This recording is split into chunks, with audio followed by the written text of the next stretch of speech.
Welcome everyone to the City Council special meeting. I'm calling this meeting to order. The time is now 3 p.m. Madam Clerk, can you please take roll? Councilmember Gama, Here. Councilmember Hernandez. Here. Councilmember McQueen-Lejean. Here. Mayor Pro Tem Perez. Here. And Mayor Martinez. Present. We will now hear public comments. Zoom participants, please use the raise your hand feature if you'd like to comment. You will have 3 minutes to provide comments. Madam Clerk, does anyone have a public comment tonight or today? There are no public comments. Okay. Feels like we were just here yesterday. I will now turn it over to our presenter. Our first business item is governance role training session 3. Do I get more than 3 minutes? Yes, you'll Just making you'll sure. definitely get Just a little making bit more sure. than 3 minutes. Okay. Well, thank you guys for being here today. I do have to admit that it's going to be really awkward standing here looking at you, but we're going to make it work, and it's going to be awesome.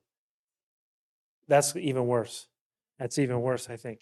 I'm used to training and walking around, so I apologize if I start doing this. So just let me know. Okay, I like it. Expectations are good. Please stay close to the mic. As long as we know the expectation, right? Okay. So today we're going to be talking about harnessing the power to lead, building and rebuilding trust in your role as a leader. Do you guys have this in front of you? Or okay, good. And so the whole idea of this training for me started, I guess. So I'll give you a little bit background about myself. I'm a former high school administrator and a high school teacher and a high school coach. And so every single September, August year, starting of school year, I would have to rebuild trust or start building trust with anywhere from 180 to 230 people on day one, right? And start and get there. Especially because, shocker, I taught high school Spanish, which doesn't really feel like something I should teach, right? And so back to school night always was, hey, I'm looking for my kid's Spanish teacher. I'm like, it's me. I know. Yeah, it's hard to believe, right? And so day one, when kids would come into the class, it was all about starting to build trust and get them to believe in, not only do I know what I'm doing, but believe in the process and the way that I want them to be successful in my classroom. Likewise, teaching kids how to play basketball and coaching them, I needed them to trust in me that the plays that I was developing and drawing up for them were going to work. Their role on the team was something that had value, and I needed them to believe in that process and understanding that the whole process isn't just one little set time. It's a long season, and that trust needs to be built so that we can all work forward together. And so as I've kind of had those experiences in the back of my mind, it came together in this training. And for me, all of us need to build trust, whether it's with community members, with the people we work with, and strengthen what we have, or if we've had unfortunate situations where we've lost that trust, to build that back up. I think what's hard is a lot of us assume and think that once we lose trust, we can't get it back again. And I think that's a sentiment that a lot of us feel, especially if it's one that might have damaged a relationship pretty hard. But I feel that we can build and rebuild that trust back to what it was, hopefully, but at least start that process to get it back and start working towards what it used to be. Maybe stronger, maybe not as strong, but it can be rebuilt. So we're going to talk a little bit about that today. Also, some of the ways that trust can be ruined by us, and kind of avoiding some of those and working through that together. When we think about trust and we think about our role as leaders, there's two different styles of leadership that I need us to think about. Number one, the authority to lead. And that authority to lead comes from that title or position that we have, right? If I'm city manager, people have to do what I ask them to do because I'm in charge, right? And that title gives me that ability to do that. The difference between the power to lead comes from people who believe in what I'm trying to do. And so they will do what I ask them to do, not because they have to, but because they want to. And so when we're talking about trust and we're talking about this process of leadership, trust helps us get people to believe in us, and it gives us that power to lead. And I know power to lead can kind of sound like a weird way to say that because we don't want to use like unrighteous dominion, I guess, on people, but it's that ability to give people and empower people to do and act, and to believe in what they're doing and believe in what we're doing. So as we work through this today and talk about some of these things, all of this is going to help us get to a position and a place where we can build that trust and build that buy-in to get people to follow and do because they want to, not because they have to. When I define trust as a belief in the ability, integrity, and character of another person. Has anybody been skydiving before? How many times have you been skydiving? Just a couple. Okay. More than once then. Okay. And when you went for the first time, can you share a little bit about your interaction with your diving buddy you were strapped to? What was that process for you like? Did you trust him right away? Like how did that all work with trust?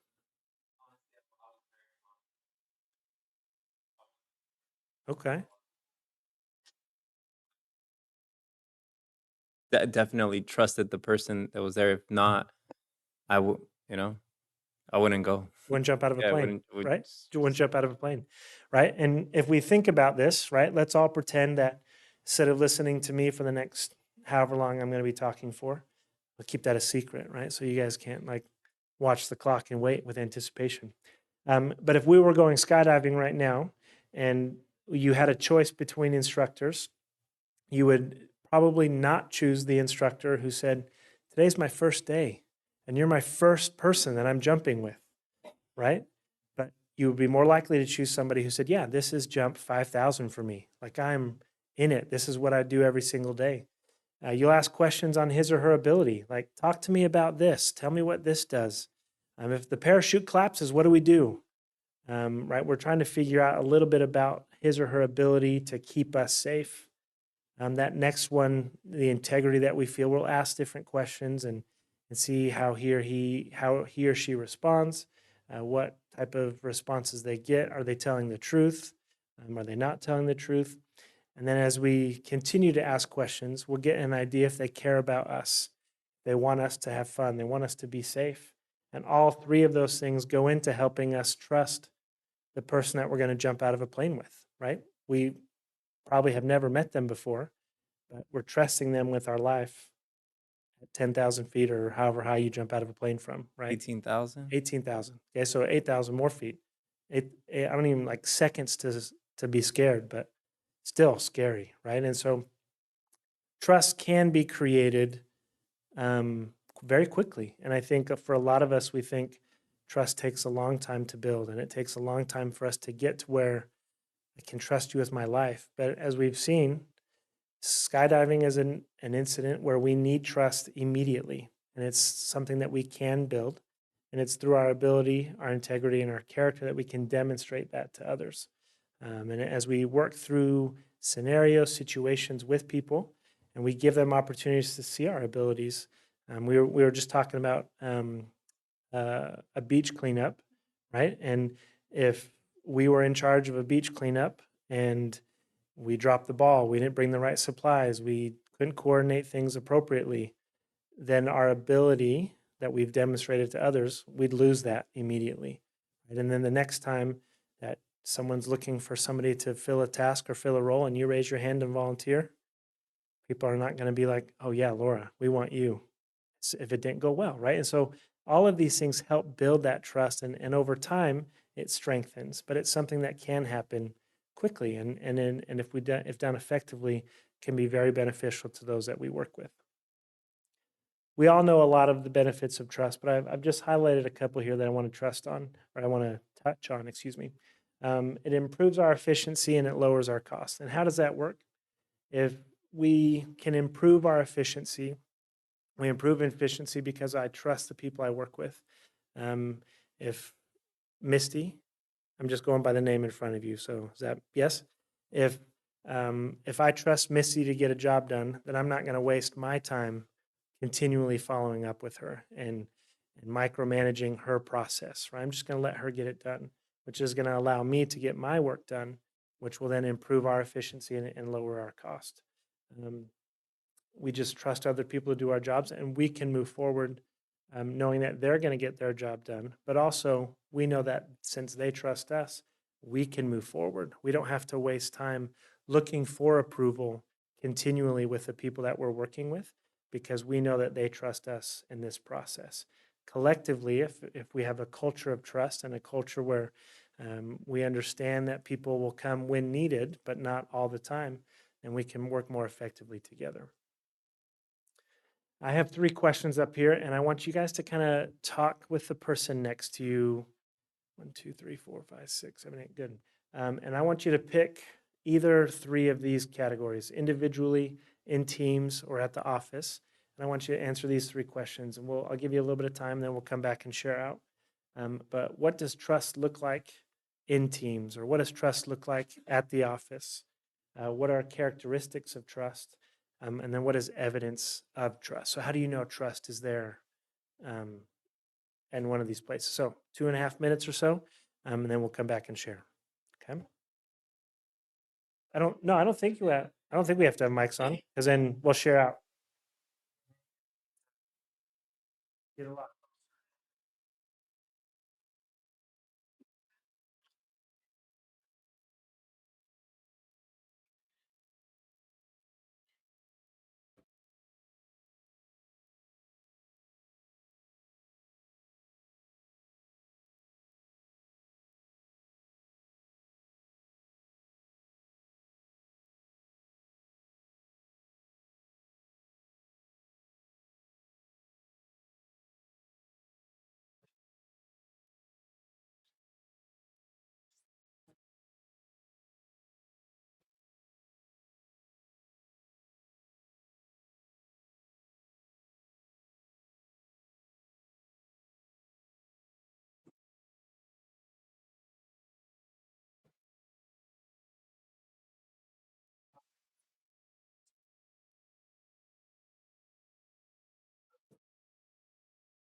We're at the office, so I have those 3 questions in one of those.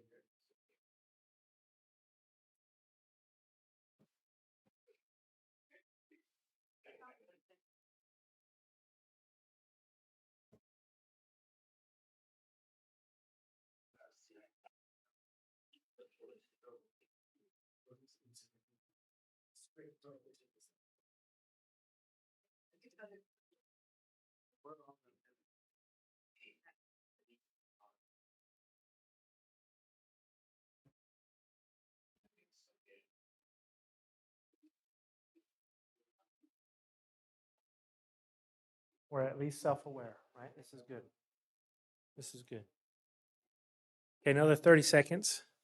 Kind of finalize your thoughts here. Another 30 seconds. I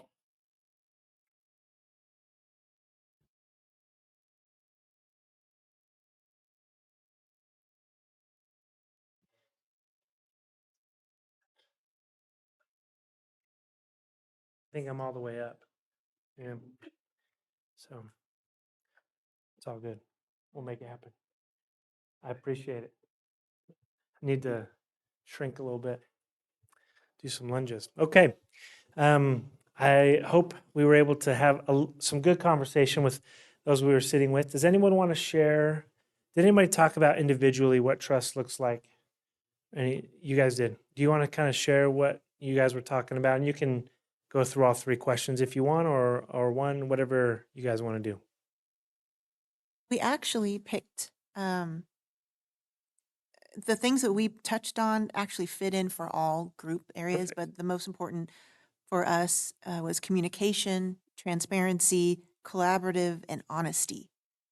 So those can work with a team at the office or even individually. You still need all four of those characteristics. And were those listed in order of importance or just No, okay? If you had to pick one, what would be most important to you guys? they're all equally important with each other, Sure. right? If you can have communication, but how honest is it and how transparent? You can have transparency, but are they being transparent about the truth? I feel like you're asking a trick question Yeah. here. We're- I'm not trying to catch you. we're I not promise. falling for it. Yeah.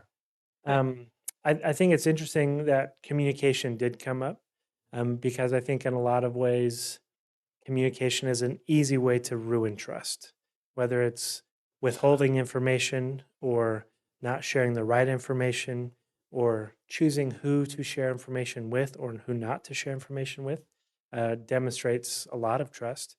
But also, if I don't trust somebody, there's things that I'm not going to share with them because I don't want the Pandora's box, for lack of a better reference, to get out, right? In my family, if I want to keep a secret safe, I will never tell my grandma. My grandma's notorious for, hey, did you hear about so and so? And I'm like, Grandma, what? No. There's other people I do know in my family. I can tell them, and it's a steel box. It's never coming out, right? And so trust can be demonstrated by how you communicate, but also who you communicate with. Very good.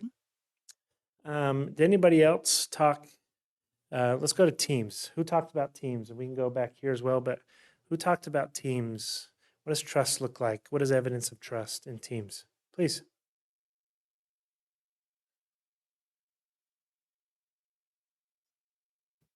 Individually, each member of the team has to do what they say, do their assignment as assigned. Yeah. Um, and then when you work as a team and you run into problems, then hopefully you could come together and trust in the judgment in trying to solve the problem. Sure. So some accountability, number one, right? Like I don't, do what I say kind of thing. yeah, but if you're in a team effort and you using football as an analogy, it's like, that defensive end keeps coming in there. What are we going to do about that guy? Yeah. Okay, we're gonna try something different. And Yeah.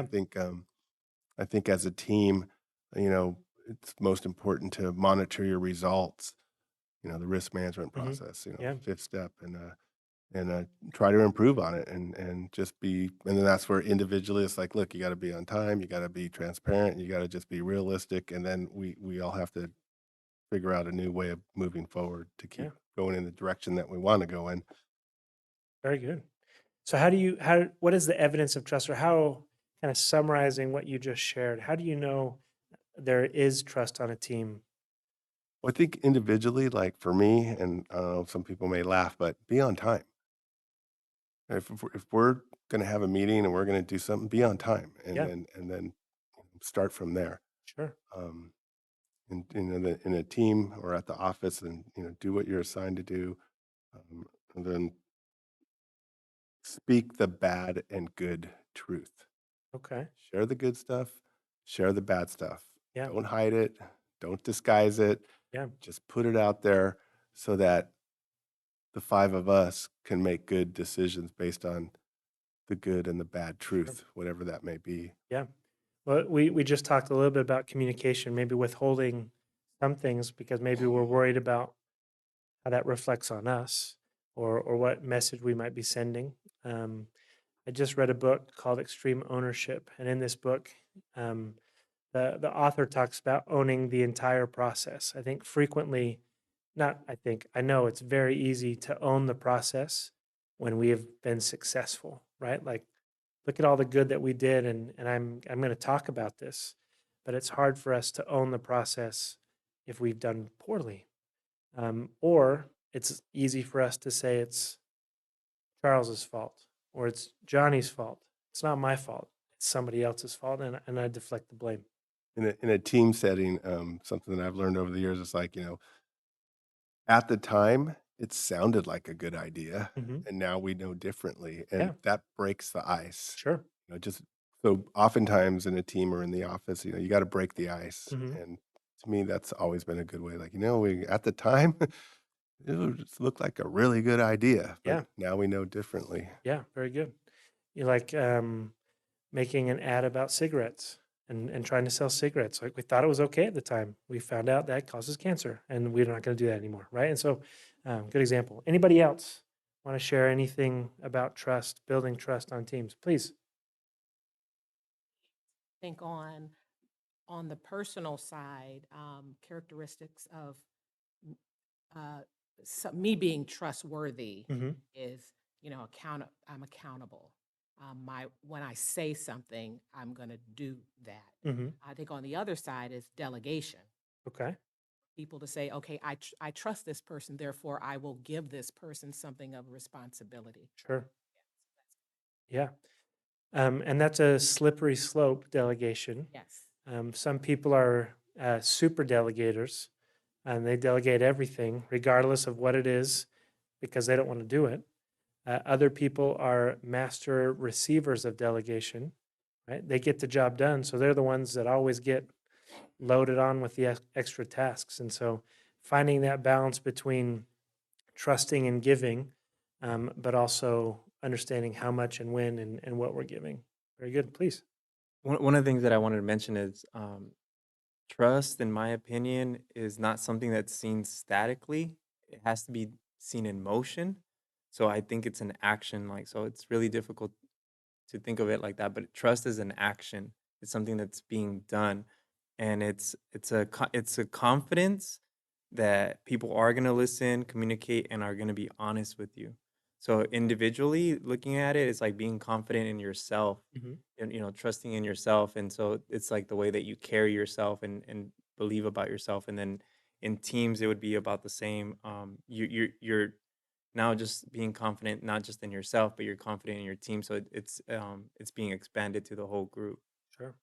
I like that analogy. It's an action.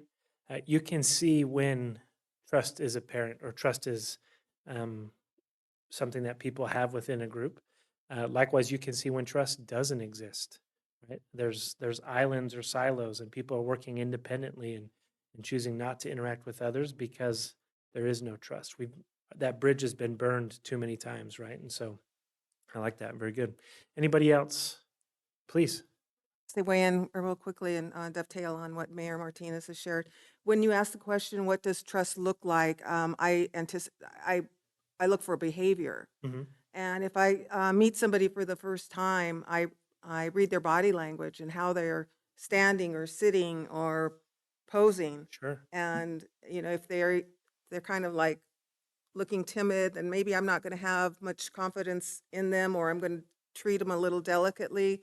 If they're standing up straight and are sitting up straight, they look Mhm. like they're eager to go and ready to, to get to work. Yeah. So that's like, for me, the first indicators of behavior.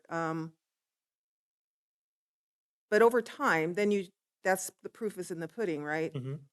And then you look for the characteristics of the results. Yeah. What results can they deliver? Yeah. And then through the results, you develop trust. Yeah. Everyone can put on a good face initially, and then you find out exactly who somebody is later, right? That's where that integrity piece of building that trust falls in. Are you who you say you are, and are you going to continue to be that person when it gets rough or when it gets hard? Very good. Anybody else back here want to share anything? I'm sorry, can you come to the mic? Yeah, Leveler.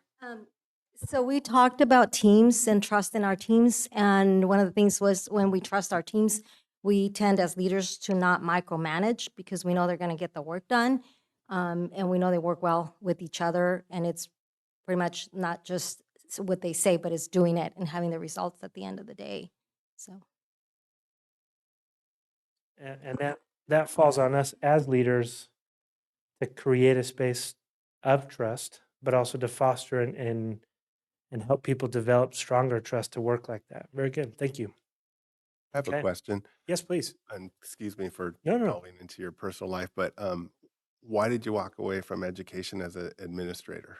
Was it a trust issue, or was it a better opportunity, or Yeah.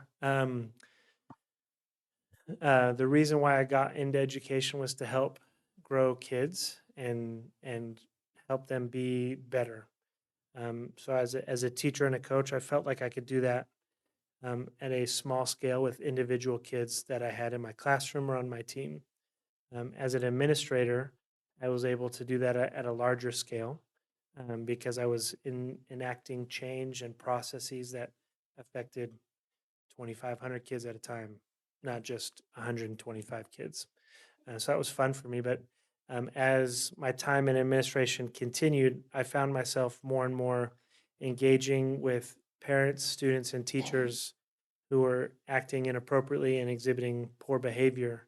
So I was spending my time working on things that were not what I wanted them to be, what I envisioned myself doing in education. So it wasn't a lack of trust. It just wasn't, I wasn't being able to accomplish what I wanted to do in education. So yeah, among a lot of other factors, but that was the biggest one. So yeah. Okay. Any other questions? Okay. All right. On the screen are a bunch of betrayers of trust. Okay. And these betrayers of trust, I hope, are not things that we enjoy. If you do enjoy these, then and we have some issues, but that's okay. We can work through them. What I would like you to do is turn to the person that you were just talking with, and I want you to find the one that you hate the most and why. I want you to share that with the person that you were just communicating with. So take about 2 minutes or so. Find the one that you hate the most and why. How does that ruin trust for you? Why does that destroy team chemistry, all that kind of stuff? So 2 minutes, Mark, say go.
Another 30 seconds.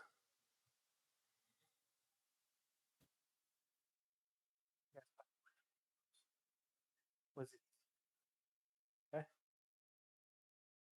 Sorry. Said I'm sorry it was that music for you.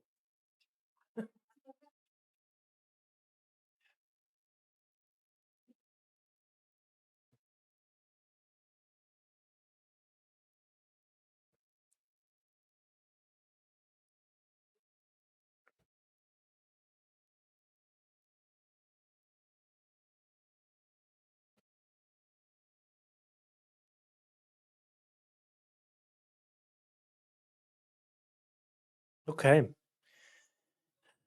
I think if we wanted to, we could probably spend like an hour, like talking through each one of these. We can remember situations where we've interacted with somebody and really hated it because of one of these, right? But does anybody want to share one of these that they don't like? So the one that popped out to me right away, and I think it actually creates everything else, and it's a good indicator of an integrity issue, is refusing to be accountable. If you are not able to be accountable about your own mistakes, that is obviously an integrity issue. It's a lack of honesty issue. It's a, well, and it creates all of these other situations that arise from it. Yeah. So how does that ruin a team dynamic if, Well, you're no longer trusted. People, your workers, who are the people who are under you, will no longer be able to rely on you, your good judgment. They don't trust your ability. Plus, you're the one getting all the heat because they're putting the blame on you, most likely. Yeah. And then everything that happens is your fault. So, and then nothing you do ever fixes that issue because they refuse to accept responsibility when it's theirs. and frequently deflect or place the blame on somebody else, Mhm. right? And because we're not willing to accept our own personal responsibility in whatever the situation was. Okay, very good. Anybody else pick one or find one that they hate a lot? Please. So I selected placing blame, and I think it gets back to being, refusing to be accountable. Mm-hmm. If you're blaming other situations or other people, you're not holding yourself accountable. And I'm also of the belief that everybody is accountable in a situation. That yeah, the situation could have been a bad situation could have been prevented. Mm-hmm. It could have been of the fault of a number of people, but I always believe that even so, I have a role in that. Yeah. It's like, you can't, how long do you want to blame your parents for the fact that your life was screwed up? You know, if I believe that my parents screwed my life up, then my role in that, my responsibility is that I'm holding on to that, Mm-hmm. right? Yeah. So even if I might not be 100% responsible for something, I think we're all maybe have a little role Yeah. to play. It's funny you say that. Almost a direct quote from J.K. Rowling. There's an expiration date on blaming your parents for your current situation, right? And I think that goes in every situation that we are in, right? Um, things have happened, but if we continually look back as to why we couldn't get things done, we can never be forward thinking. We can never move past it. Very good. Anybody else? Anybody here want to share anything? One of these that I think is kind of hard for me is this bottom left one, political maneuvering. In one of the school districts that I worked in, it was a small town, and there was one high school in this town, and there was an old boys club in district administration. And so if you were a part of this club, then you kind of got away with whatever you wanted to do. And if you weren't a part of this club, then what should have been a little slap on the wrist was something huge. And so people would politically maneuver in situations to get into this club or to do different things, which led to obviously more problems. And I just refused to play into that game, which was to my detriment because I wasn't a part of it, right? And so to the bottom right, my interactions became transactional, and it wasn't really there, and people weren't really appreciating me for who I am or what I could bring to the table. And so it's hard for us when we interact with people and do things with a lot of these because they create situations that are not only uncomfortable, but they damage our relationships and they damage the workplace culture that we have. And I just want to touch on just one more, and that one's gossiping. And if we think about gossiping, to me, it kind of goes with reality TV. And so if we think about this, like why do we watch reality TV or why do we gossip? It's because we want to feel better about our current situation. And if we think about it, right, we gossip because we want to share somebody else's faults or somebody else's shortcomings with somebody else with the intent of damaging or harming them.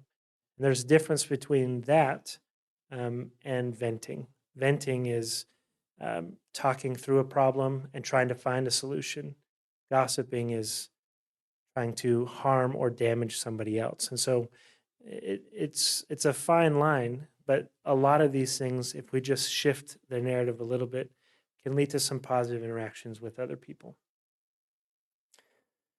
Okay, so we just talked in this previous slide about all these bad things that ruin trust. Now, here are 3 things that can help build and rebuild trust quickly. Please. Back to refusing to be accountable. Yeah. I had a situation where a person would do bad things and I would call them out on it, and they're all about accountable by going, "Oh, I'm sorry." And after a while, it's like, okay, look, being sorry for deliberate actions isn't accountability. Mhm. It's actually, kind of, The opposite. yeah. Yeah. And so I just thought about that. Like sometimes people that do things that they know are bad, that, well, I'll just say I'm sorry because now I'm accountable. And it's like, Mhm. well, not really. Yeah. A little lack of self-awareness there, right? To know exactly the impact that that action's having. We think that it's okay, but it's really not, right? Our actions show differently than how we are, what we're actually saying. So let's talk about these 3 really quick. There was a Harvard Business Review that identified, they tried to identify the 3 most important qualities that somebody needed to have if they wanted to build and rebuild trust quickly. And throughout their research and studies and findings, they kind of narrowed it down to these 3 ideas. Someone who is consistent and is accountable to not only themselves, but to others. They treat everybody the same way. So if I've got 6 people on my team and all 6 make a mistake, they all receive the same consequence, or they all receive the same praise if they do the right thing, right? So I'm consistent in my actions. The second one is relationships. Am I able to build relationships with those that I'm interacting and working with? All of us have had situations where we've not had relationships with people and how hard it is to trust them. So we know how helpful it is to have a good relationship with those that we're trying to build and rebuild trust with. And then that last one, which is utilizing and making good judgment. So that is a couple things. Number one, do we have the knowledge, the expertise, the ability to make good decisions? And if we don't, do we have the knowledge and the ability to go find the answer and then make a decision quickly? And all 3 of these combined, all 3 of these combined help us to build trust or rebuild it if we need to. But the question I have for you guys is, which one do you think is most important? And all 3 are important. So I'm not asking a trick question, I promise. But I'm just curious where you guys are at. If you think being consistent and accountable is most important, would you raise your hand? Okay. What about building and good relationships? I think that's most important. Okay. And utilizing and making good judgment. Okay. The 2 of you who said that, you are the first 2 in like 2 months that have said something about utilizing good judgment. So kudos to you. Is it a good thing? Yeah. It's just usually people don't think that that's the most important thing to building and rebuilding trust. So it's just interesting to see everyone's perspectives and what they think is different. So not good or bad, just kudos. That's all. But similar to what Councilmember Hernandez was saying, when you suspect somebody's body language to be hurting, Mm-hmm. You want to use good judgment when you come in and engage with that Sure. person, particularly if there's stress or a problem, 100%. 100%. Yeah. Like I said at the beginning, all 3 of these are important, and it's maybe arbitrary as to which one is important. But all 3 are important and all 3 are needed. And these researchers found that if you exhibited all 3 of these qualities, then your trust score was a score of 60, which I know is not great, but that's just the score that they gave these individuals. If they exhibited a desirable level of consistency, accountability, building relationships, and making good judgment, they give you a score of 60. But then what they wanted to do is see which one impacted trust the most So how they did that was taking away one of these qualities to see how that impacted the trust that people were able to build or rebuild. And so initially they took away people's ability to be consistent and accountable. And so they identified people who could build good relationships, make good judgment decisions. And that they found that from 60, their trust score dropped 17 down to 43 points. So not terrible, but not great.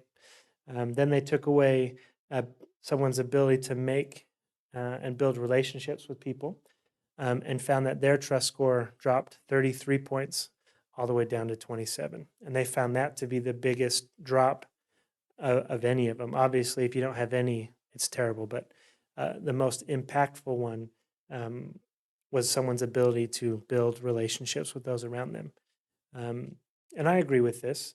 And their rationale and reasoning was relationships give you grace when you make mistakes. So an example of this might be if we thought we had all the right information, and unfortunately, it turned out poorly. And people have a relationship with me, or I have a good relationship with them, then the narrative that those people might write in their head isn't, or is, that's not who Jacob is. He doesn't typically make poor decisions. I'm going to give him the benefit of the doubt. I'm going to give him a little bit of grace. But if I don't have a relationship with the people that I'm working with and I make a mistake, the narrative isn't, this isn't who Jacob is. The narrative is, this is who Jacob is. He always makes mistakes. This is what he's always going to do. I should be that person. I should be the leader. That relationship piece gives us grace. When I was coaching basketball, if you could score 25 points in a game for me, I could live with a couple turnovers. I could live with not hustling back on defense once or twice. That leash of poor play was longer than someone who was on the bench, came off, maybe scored a point or two a game, turned the ball over every time. Right? I'd pull them right back out, put them right back on the bench where they should have stayed. Right? And that's what that relationship gives us. It gives us a little bit of a longer time, some grace if we make mistakes. Now, what that doesn't mean is because I have a relationship with you, I can just make mistakes and it's okay. That's not what that means, right? Because that consistent and accountability piece will start going out the window, especially if, and my ability to demonstrate that I can make good judgment will go out the window, right? So it's not going to be that catch-all that just because I have a relationship with you means that I can make mistakes and here's my green light and it's okay, right? Hopefully we'll learn from those mistakes and not make them again, but that relationship builds that space for us to make those mistakes. Anybody have any comments or thoughts behind that?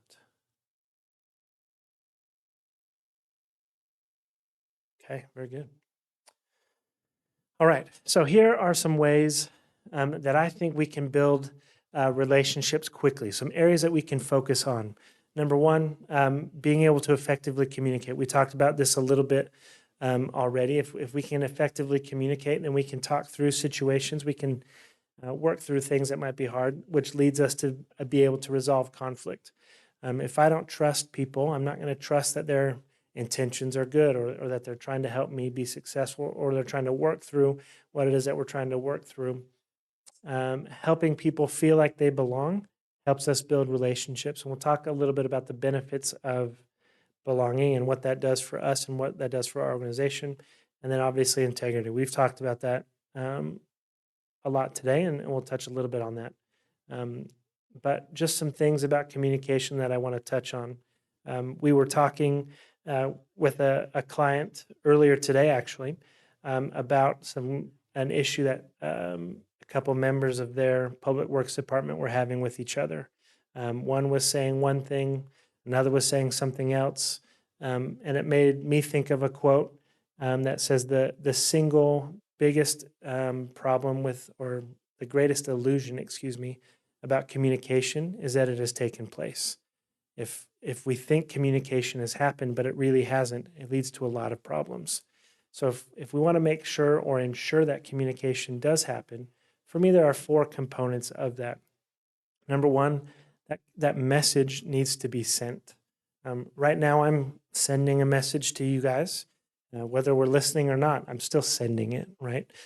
You guys, through your body language, are sending me a message, right? I can gather pretty quickly if you're agreeing with what I'm saying, if you're disagreeing with what I'm saying, if you're thinking about something. Like I can see body language gives us away, right? But we're sending that message. That second piece is that message needs to be received, right? I can talk to a wall, and that wall's never going to receive my message.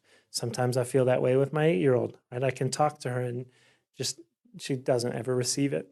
That third piece is that message is understood. And there's two pieces to that. Number one, I need to be able to clearly communicate what the message I'm trying to share is so it can be easily understood. But the receiver of that message needs to ask questions to clarify, to ensure that they understand what the message is that I'm sharing. So it's a two-person, there's two roles in that. What this doesn't mean is you need to agree with my message to be able to understand it. I think too often when we don't agree with somebody's message, we automatically just stop listening, right? True communication doesn't mean that we have to agree. It's just that we can understand what the other person is trying to share. Think back to when you were in school, and my all-time favorite example of this is anytime we would have an assignment to do in the classroom, I would try my best to demonstrate or show the process by which we were going to accomplish something in the classroom. I would say it in Spanish first because that's what we needed to do, right? Give them the target language acquisition. Next, I would say it in English. I'd show something on the board so they can see what it looked like. We'd work through some examples on a piece of paper or in a group on a whiteboard or something. And then I would say, okay, does anybody have any questions? And what was the answer I got 99.99% of the time? No questions. And then what ended up happening almost all the time about 3 minutes after we started?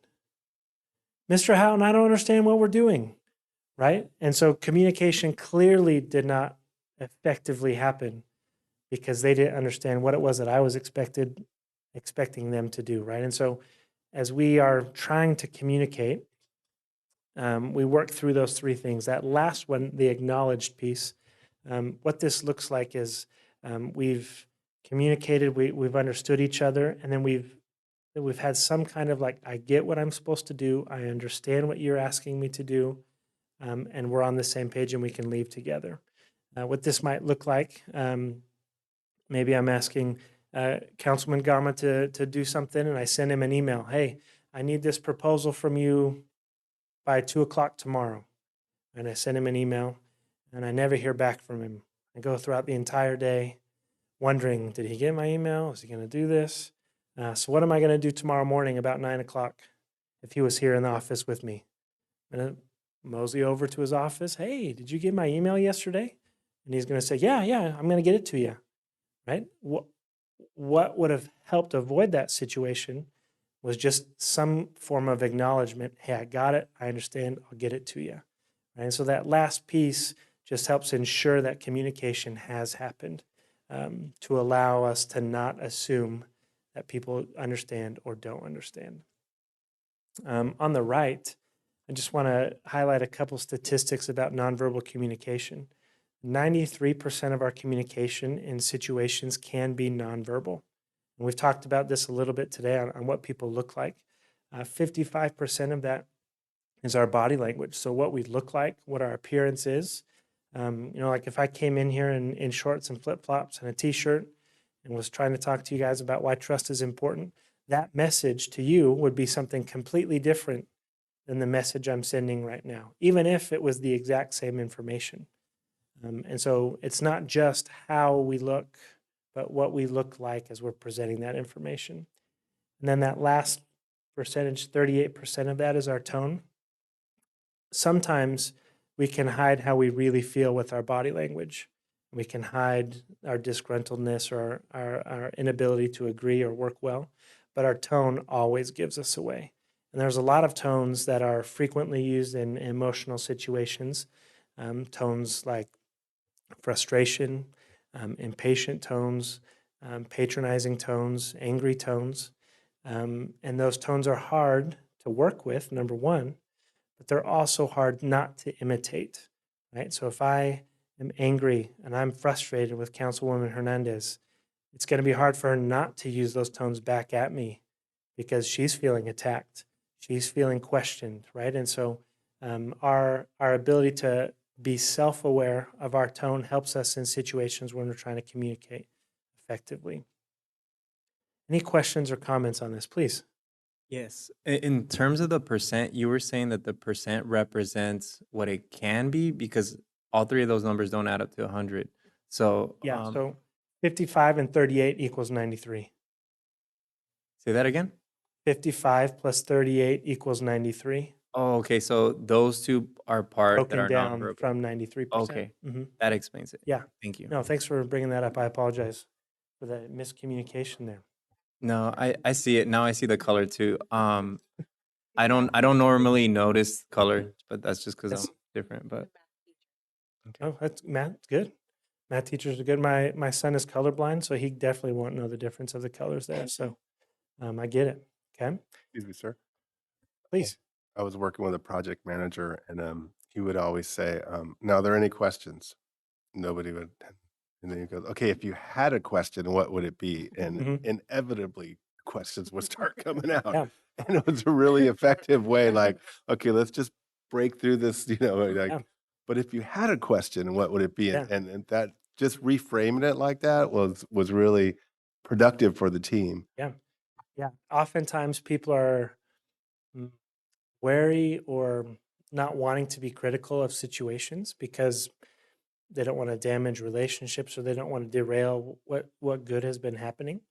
And so reframing or putting things into perspective helps to allow people to do that. So good. Please. so you would say that 7% of the communication is verbal In emotional situations, 100%. in Yeah. emotional situations. Okay. Yeah. Thank you. I just wanted to, because I talk a lot. So, I mean, Yeah. I'm trying to think that maybe I don't get the message across. I need to do a better job on my tone and body language. And what's interesting, and I think for all of us, we can agree to this. We spend a lot of time worrying about the words we're going to say. Am I going to ensure that the message I want to convey is being conveyed? Am I picking the right words in the right order?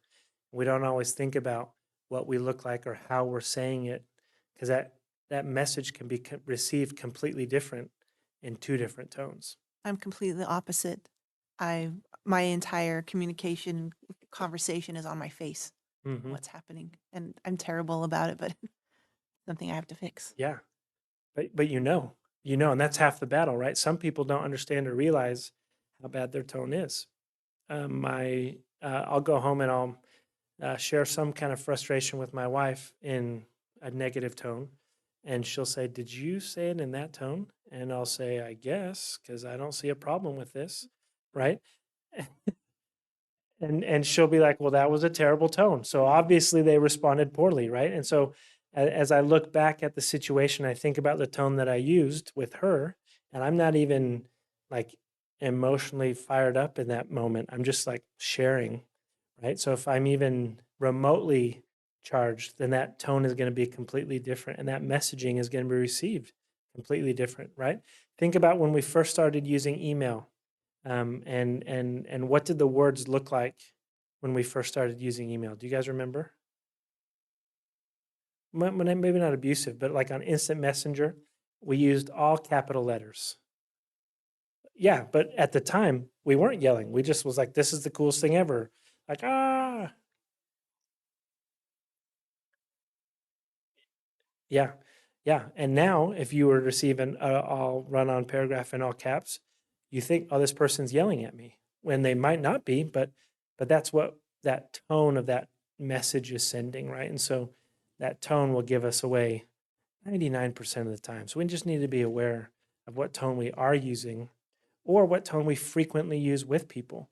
My sarcastic tone, I feel like, made me a successful high school teacher because high school kids don't know how to respond to sarcasm. And so by the end of the year, though, our relationship was built on sarcasm. And so they would ask me things like, "Are you being sarcastic right now, Mr. Houghton, or is this how you really feel?"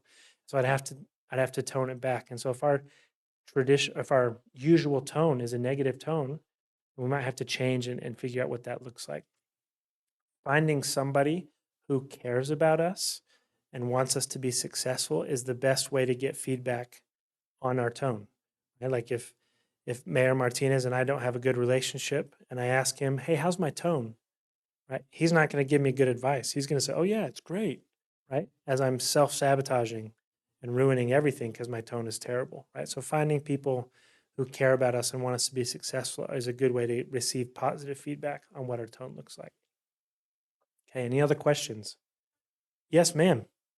So I love the comment that Councilman Gama offered.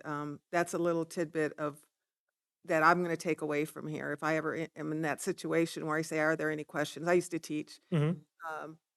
and that's great. I love that. Well, what would you ask if you were going to ask? I love that. Yeah. But in the same vein, when we talk about awareness is the first step, I always hear that. Awareness is the first step. You got to be aware of your tone. Yeah. And I use tone a lot. Everybody here will agree that. Agree to that. Okay. Well, thank you for not using it with me. I got a little bit of tone, I think. Well, not with me. Yeah. Like I don't feel negative tones. So Don't always have to be negative. no, no. So it's the first if the first step is awareness, what's the second step? I mean, how do you control that? If I know that I'm being overly excited in my delivery or my pitch is going up, How do you change? Is that what is that? how do you like bring it down? Yes, I'm aware of it, Mhm. but Yeah. So I think, I want a little like golden nugget I can walk away with so I can okay. practice. Yeah. Oh, watch videos of yourself. Yeah. Yeah. I do watch council meetings. Yes. I go Yeah. back. So that, that's self-awareness and self-reflection is always good.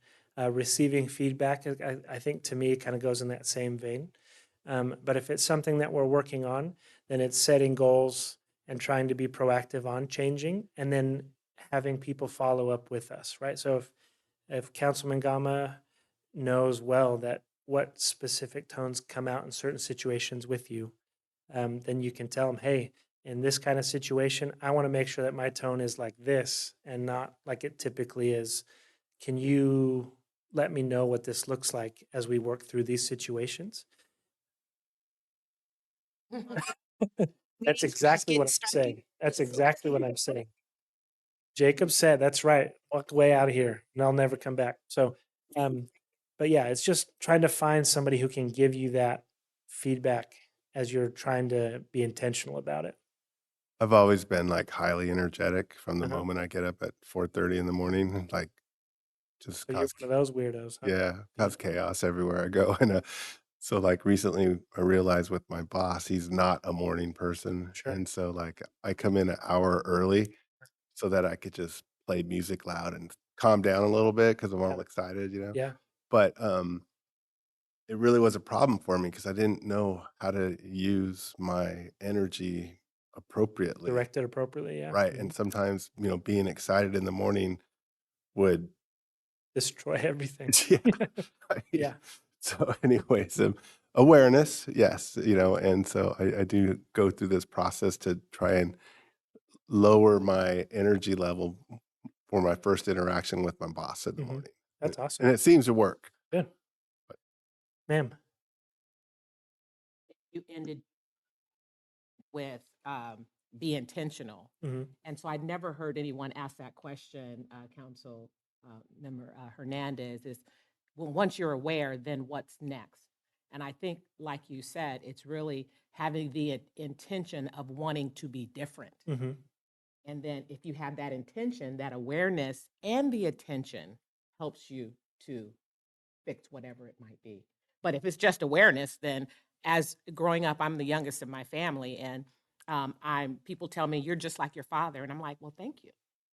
Very stern, Sure. very matter of fact, aloof. Those are the words that people in the workplace would say, and I'd say, well, if they just get to know me, they'll know that I'm not like that. They say, Mhm. yeah, but they got to get over your aloof and your all this other stuff. Yeah. And so I think that's the other thing. And you hit the nail on the head when you said it's not just about being aware; it's about wanting to do different. Hmm. And I think that's kind of the next thing. Yeah.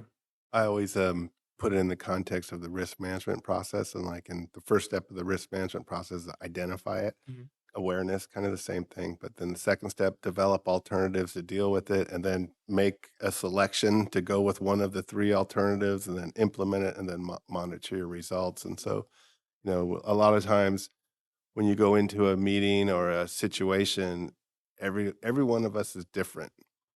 And if I'm going to be dealing with Martha on an issue, I'm going to approach her differently than I approach Mayor Martinez, because we're all different. And so sometimes, that awareness thing kind of can shape the way you go about problem solving. Yep. Exactly. Very good. Um, so I have this question up here, and I'm going to tell you guys a story about my family. It's pretty insightful on our relationship with my parents, and what I grew up in. So a couple Christmases ago, I was back home visiting my family, and my mom asked my brother-in-law to cut some strawberries, and that was the direction that he was given. Will you cut strawberries? So based on that instruction, is there a right way to cut strawberries? Based on that instruction, is there a right way? Not really, right? It wasn't cut strawberries for, or make sure you cut strawberries like this. It was just cut strawberries, right? And so my brother-in-law got out a cutting board and a knife and started cutting strawberries. And my mom walked by and goes, "Hey, do you know there's a tool for cutting strawberries? It like takes off the stem and then you flip it over and it slices it perfectly. Do you want me to get that for you?" He's like, "No, I'm fine. I'm just going to continue cutting strawberries." And then about 30 seconds later, my twin brother walked by. "Hey, don't you know we have a tool for cutting strawberries? Do you want me to get that for you?" And he's like, "No, I'm okay. I'm just going to keep cutting strawberries this way." And about 30 seconds later, my little sister, his wife, walks by and says, "Hey, here's the tool to cut strawberries. Will you use it and cut strawberries, please?"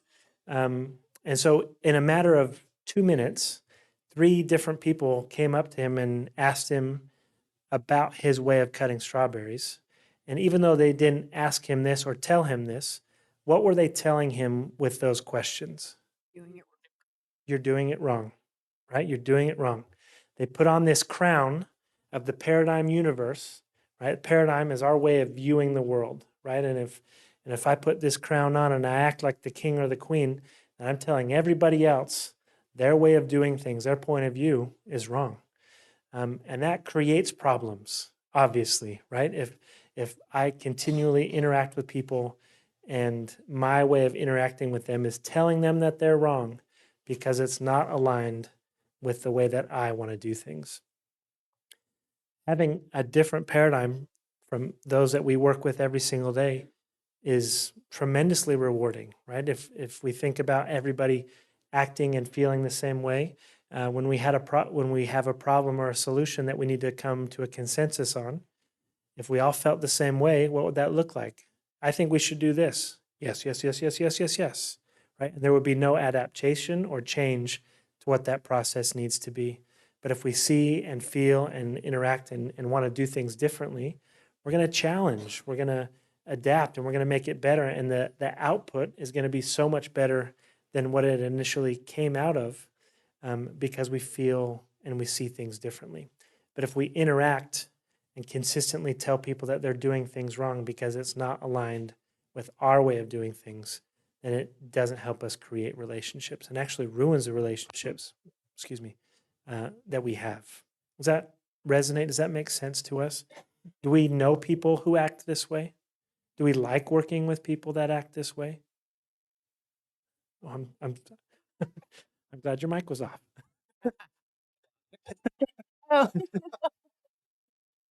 Yeah.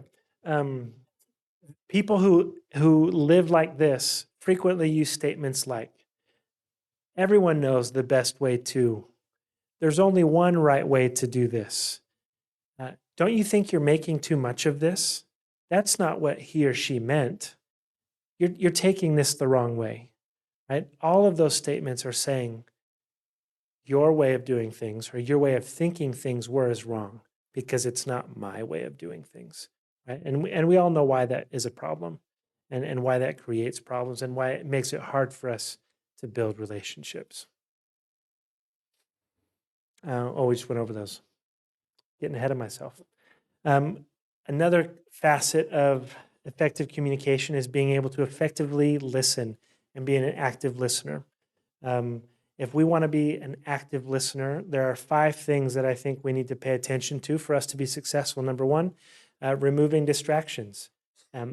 All of you know when someone that you're working with or talking with picks up their phone and is working on their phone, especially on a Zoom call, right? Because we see this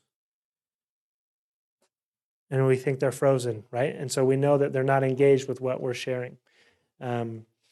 Maybe if we know that a situation could be bad, then we put our phone away, we put our computer away. Maybe we need to get up and go to a different environment where we won't be distracted by people to help us be a more active listener.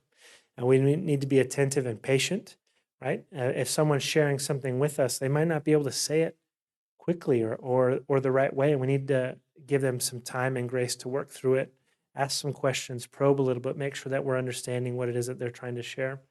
And we just talked about paradigms, but if we want to really truly be able to listen and understand what somebody is sharing with us, we need to set our paradigm aside and try and listen through their paradigm. We already talked about asking questions, and we've talked a little bit already about providing nonverbal feedback, right? Some nods, some smiles, that helps convey that we're listening and that we're understanding. The 5th habit in Stephen Covey's 7 Habits for Highly Effective People is seek first to understand and then be understood. And if all of us adopted that mentality when we're communicating with other people, a lot of good can come through our communication. All right, I said we talk about about belonging. So here are some statistics about belonging that I think are insightful, but also share with us how important belonging is to our workplace. So we all need to feel like we belong, yet 40% of people feel isolated at work. And isolation is different than solitude. Some of us choose to separate ourselves from other people and kind of be alone. And that's different than isolation, which is not self-imposed, right? Other people are isolating us or alienating us. But when people feel like they belong, there's a 56% increase in job performance. Right? I'm invested in this. I want this to be better. I understand my role. I understand how my piece or my daily routine affects the greater good. There's a 50% drop in turnover. And I think we can all agree the climate of the world that we're living in is ripe with turnover or not being able to fill positions because of whatever the situation is, right? So if we can help people feel like they belong, we can help eliminate that attrition that happens because people don't feel like they belong. A 75% reduction in sick days. I'll share with you what this looks like in education. September, October, on a Friday in the high school I was at, we would average, I don't know, like 5 to 6 people gone in September and October. As the year went on, people started feeling more isolated, didn't really feel like they belonged to the greater good.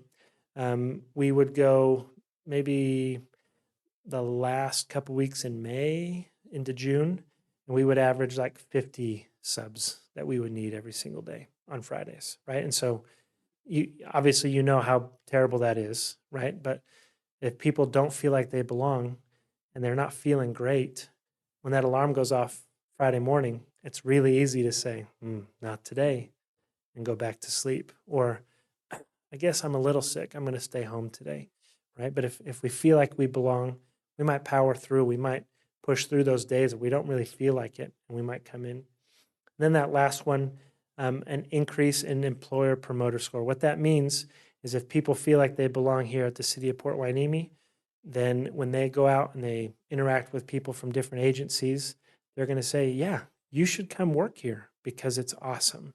People feel supported and they want to belong and they want to feel like a part of something. But if people don't feel like they belong, that's not what they're going to say. You know, hey, I saw you have a job at Port Hueneme. Should I apply? No, no, you don't want to come work here. In fact, do you have a job in your city? Can I come work with you? Right. And so when we create that belonging, we create a space where people feel like they want to be a part of what we're trying to accomplish. So what I ask of you guys, and this is kind of rhetorical, so I don't need answers, but in the last 90 days, what have you done to help somebody feel like they belong here? What have you done to help somebody feel like they belong in your relationships, in your job? Like, what is it that you've done? And then what will you do in the next 90 days to be intentional about helping somebody feel like they belong? Right? And this isn't just like, I'll smile at work. Like, no, like that's like, what are you going to do to help people feel like they belong? Right? Are you going to be intentional about the conversations that you have? Are you going to look for ways to help and do different things? Right? And so just something to think about creating space to help people feel like they belong. Did you want us to answer that question? No, it's just rhetorical. I mean, you can if you want to. I would say genuinely care about the other person, whomever it is. And what does that look like? Feeling like they're your brother, they're your sister, they're part of your team, like they're an extension of you. Actually acknowledging them like as part of your world versus like, hey, it's that world and not my world. Mm. You know, So relationships are not transactional. There's meaning behind it, right? And I'm creating a space and opportunity where you feel valued, heard, and important, not just another piece in the puzzle, right? Good. Integrity, this is this last piece, and we'll just touch on this briefly, but these are 3 things that we can do to help build our integrity with those around us. We can give honest feedback, right? I feel like it's hard when we're in situations that we don't want to damage relationships, and so we're not completely honest with people, right? I don't know how they're going to take this. I don't want to ruin the relationship that we have, so I'm not going to be truthful, right? And for those of you who have had an experience with that, 9 times out of 10, that comes back, and we look at that as a time that kind of derailed what it was that we were trying to accomplish, rather than taking those 5 to 10 minutes of awkwardness and improving the situation. Being transparent and authentic kind of goes hand in hand with that previous comment.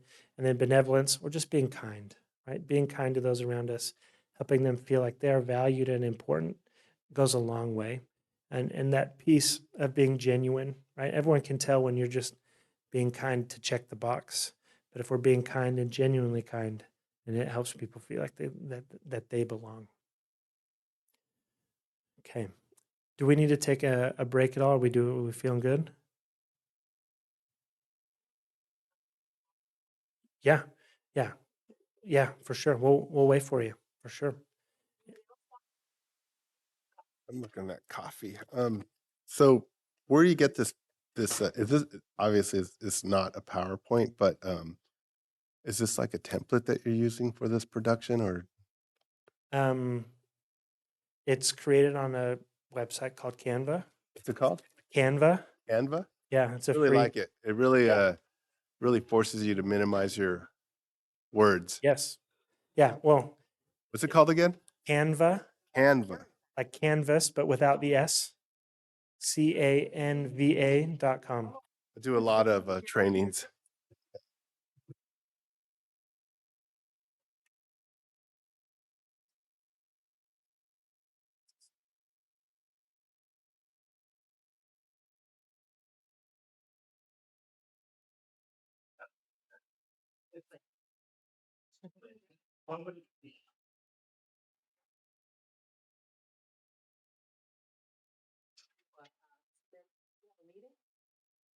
Beacon on Friday. Sanitation meeting?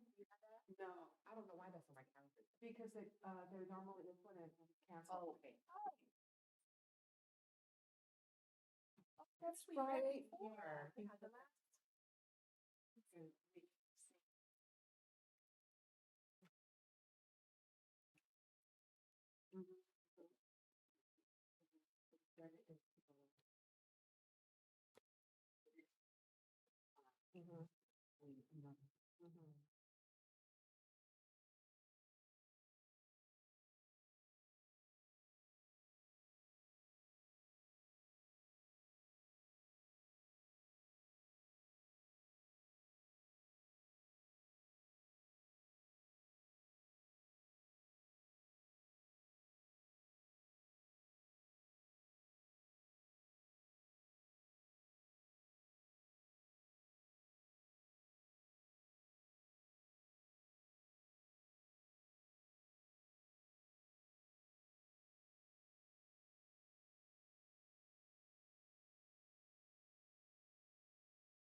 Okay.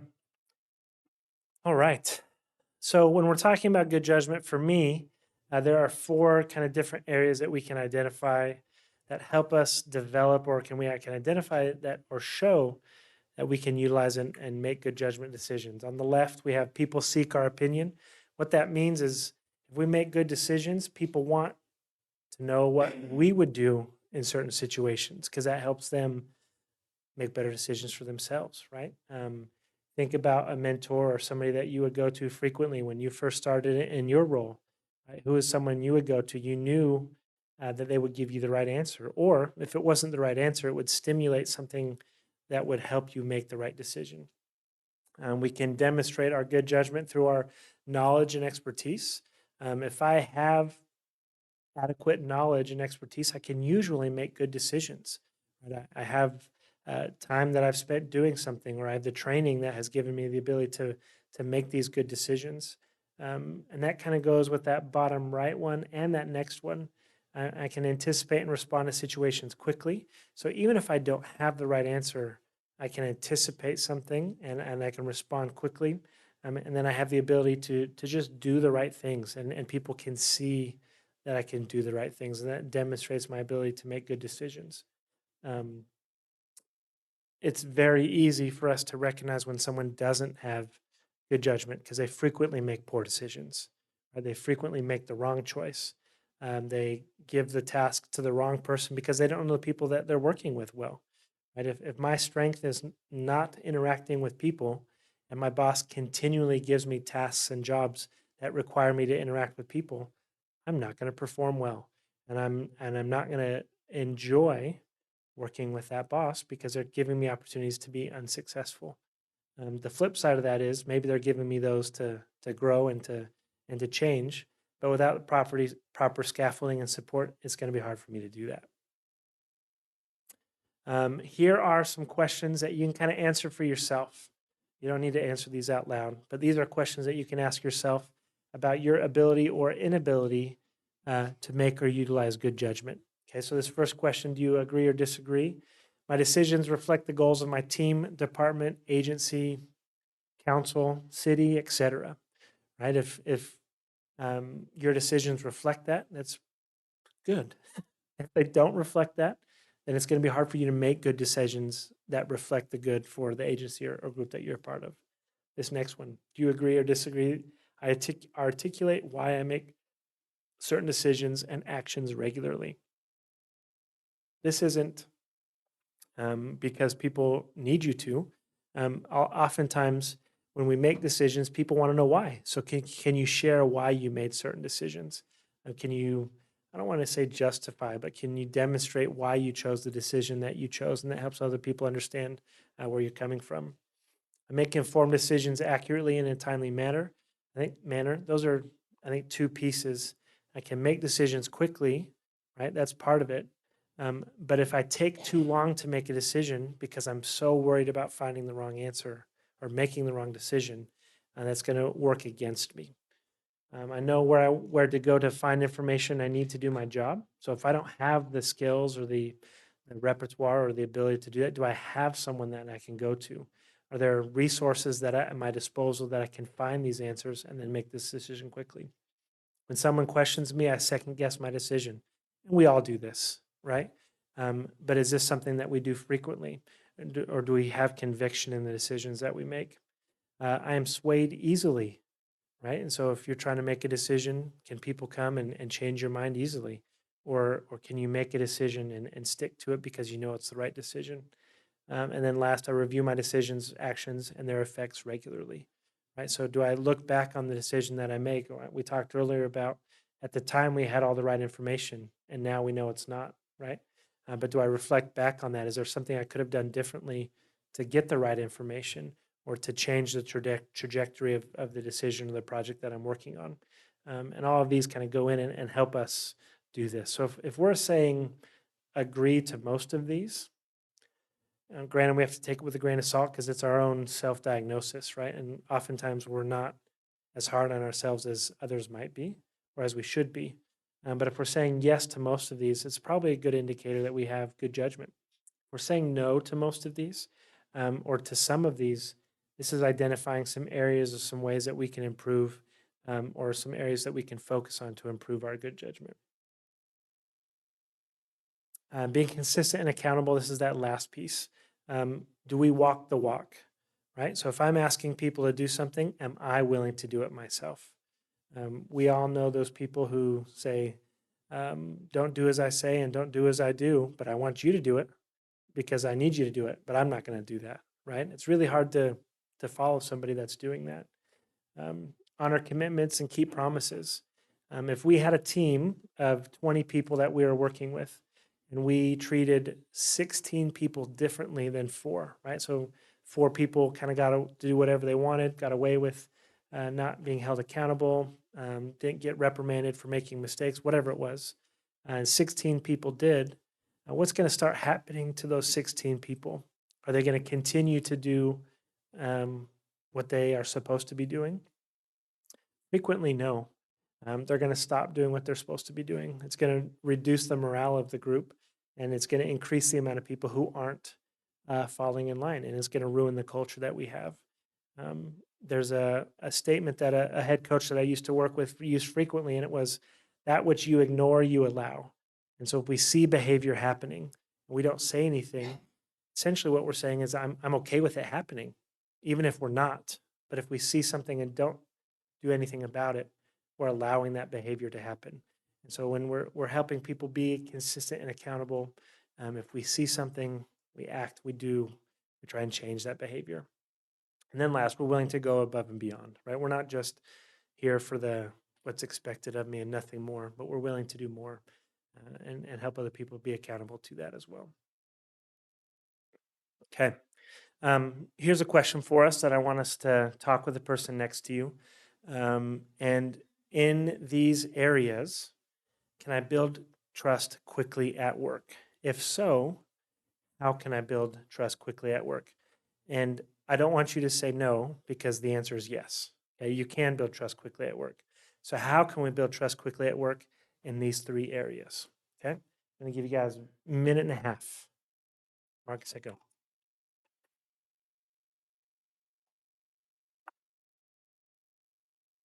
Mm-hmm.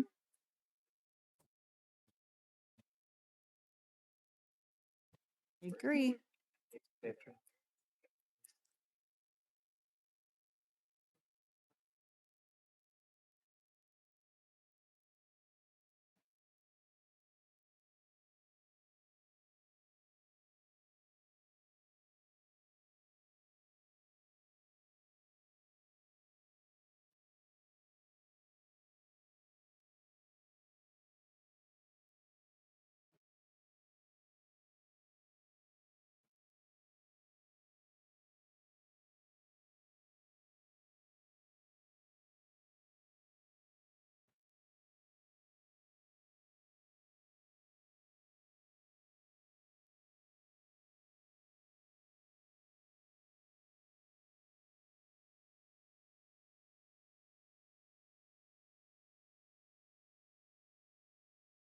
Okay. Does anybody have an idea on how we can build trust quickly at work within relationships? Anybody have any ideas? So you're nodding your head. Okay. What's one of them? Communication. Okay. It goes back to what we said in the beginning. Communication, transparency, being collaborative, honesty, and having accountability. Yeah. And it takes a little bit of effort to communicate, but communication goes a long way with building trust. And Very bad good. communication starts wars. Very true. And the illusion of communication ruins everything. Okay, very good.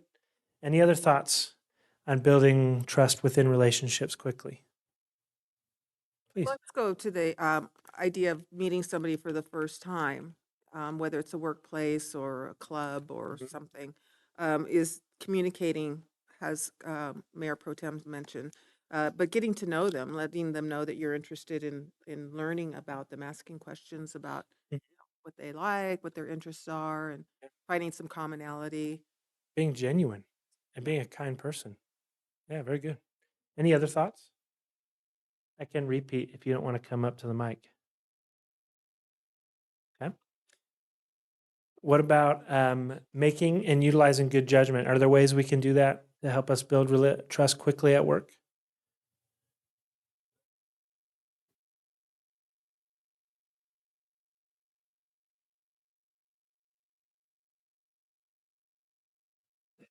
As we all know, right? Any ideas on building trust quickly in judgment?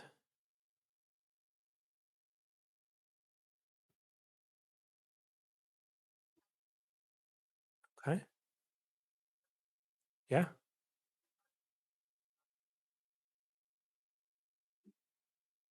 Sure. Are they following through on their commitments? Good. How do they treat other people? Yeah. Are they being accountable? Very good. Which leads us to our next one of consistency, right? Are we interacting consistently with those around us, right? It's very easy, especially if you're on the outside looking in, to see that people are not being consistent, right? Please. I think we all may relate to this, but in just about every relationship, professional or otherwise, you run into someone who's, difficult and that's just so and so. He doesn't mean it, just, and it's like, well, wait a minute. That behavior is not good. Oh, but that's just how he is. Let it go. Right. I find that difficult sometimes to like, well, wait a minute. We're getting what we tolerate. Exactly. And that's, I think you said it differently, but yeah, basically you get what you tolerate. Mm-hmm. And so sometimes, the communication piece is like, hey, not quite Not quite nice. there. Yeah. Yeah. Exactly. Exactly. Here are some areas that I kind of thought on ways that we can build our trust within those areas. Kindness, being approachable, just being kind is a way that we can start to build those relationships and build trust within those relationships. We can increase our knowledge and expertise, which will help us make more informed and better decisions. And then last, we want to improve our credibility and our ability, right? So if I'm saying I'm going to do something, start doing it right away. Right? I don't say something and then do something completely different, right? And that's ways that we can start demonstrating that we want to build trust. All right. There is a motivational, inspirational, transformational speaker, whatever adjective you want to use. His name is Simon Sinek. Have you guys heard of this guy? He gives frequent TED Talks. Yeah. And one of the talks that he gives, well, he gives a lot of talks, but one of them he focuses on building and trust and creating trust in relationships. And I'm going to kind of walk you through his analogy of trust. And so what he wanted to do was identify the groups that had the most trust in the world and find qualities and traits that set them apart from other people. And the team or group of people that he identified as having some of the most trust are SEAL teams, Navy SEAL teams. And he tried to graph out what their trust looked like. For them, their trust was, this is good, like their performance. Are they able to accomplish the task? Can I trust you within your task? Can I trust you with my life? Right, that's what they're kind of referring to. And then like this trust, do I trust you with my wife? Right, so there's different trusts there. Your wife, like it's not job performance related, but can I trust you outside of that, right? So there's job trust and then there's relationship trust. Right? So you clearly cannot be trusted with the laser pointer. No, I can't. Like this is fun, right? What is that thing? I don't know. It's on here. I don't know. It's cool. But anyway, so sorry for distraction. Anyway, so what he was looking at was if you had high performance and high trust, obviously that's sought after, right? But in work, typically, we're not trusting people with our life. And hopefully we're not trusting people with our wife or our spouse, right? Hopefully that's not the type of work relationships that we have, right? But are we trusting, is our job performance where it needs to be? And are we trusting people that we work with. Okay. So like I said, obviously somebody who has low performance and low trust, not a good leader, not somebody that we're looking for, right? On SEAL teams, it's exactly the same. They don't want their leader to have low trust, low performance. The ideal candidate to be a leader on the SEAL team was someone with high performance, high trust. Again, this makes sense to us, right? If you get the job done and people trust you, usually you're a good leader. What they identified and what was interesting in their research and their findings was people with high performance and low trust were actually more detrimental to the team than somebody with medium performance and high trust, and even somebody who had low performance and high trust.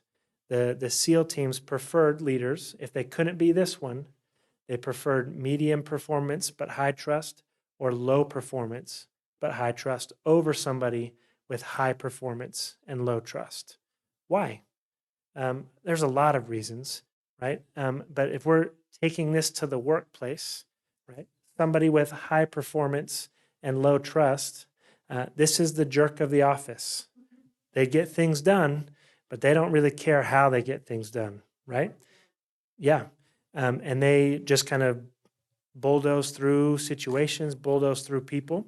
And what's hard is there are tons of metrics to reward those people, right? Their job performance, their acquisitions, their revenue generated, right? And so when they're interviewing for jobs, those people can demonstrate, look at my abilities, look at my skills.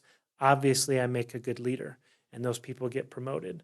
But there are not metrics for these people who maybe don't perform as well, but the trust that they have with the people around them is really, really high. And so these people oftentimes don't get promoted because we have no way to measure their impact on an organization.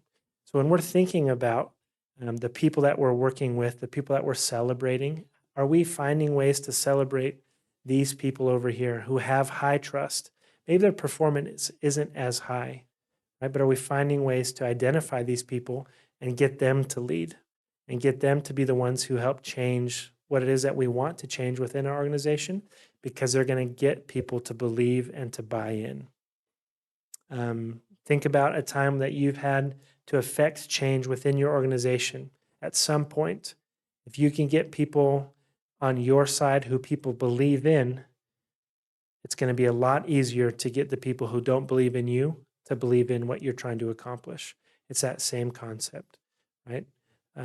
So all that being said, what are we doing to help these people to demonstrate this trust and not always celebrate the people who get the job done but are jerks along the way?